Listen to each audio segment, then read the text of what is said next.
The battlefield stretched to the horizon, scarred with blackened craters and the twisted wreckage of shattered vehicles.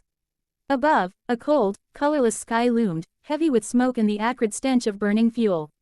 Across this desolate expanse, the T-84 Oplot tanks advanced, engines growling like beasts preparing to strike.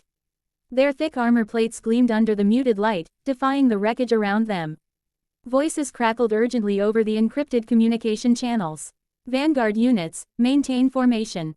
Targets identified at grid coordinates Delta-6. Engage at will. The lead Oplot surged forward, treads grinding the shattered ground beneath its weight. The main gun rotated with mechanical precision, locking onto a distant enemy silhouette. With a thunderous blast, the 125mm smoothbore cannon spat fire and steel. The round streaked across the battlefield in a split second, slamming into an enemy armored vehicle and erupting in a violent plume of fire and debris. Direct hit confirmed, the gunner reported with a fierce grin.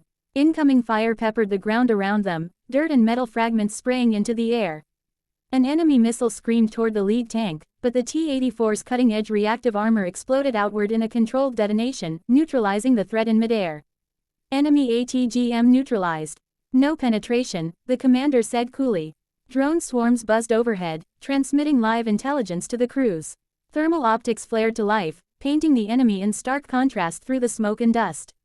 The Oplots adjusted their turrets, targeting enemy positions with ruthless efficiency. Another volley of cannon fire roared, and enemy armor crumpled like paper under the sustained assault. Reloading autoloader. Target 3 o'clock, 800 meters. Barked the loader. The tanks spread out, maneuvering in a deadly ballet of fire and steel. Each Oplot operated with surgical precision, exploiting every weakness, every gap in the enemy's line. The ground shook with the relentless advance, each blast echoing like a drumbeat of inevitable defeat for those who stood in their path.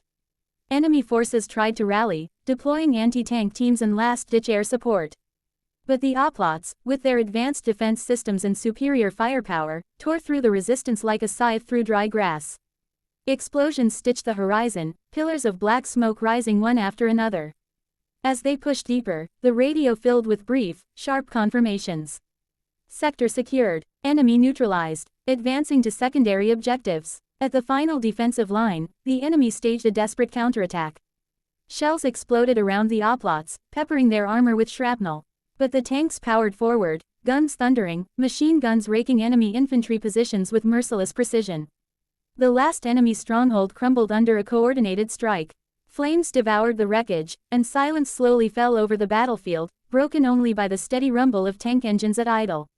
The Oplots stood victorious, battered but unbroken.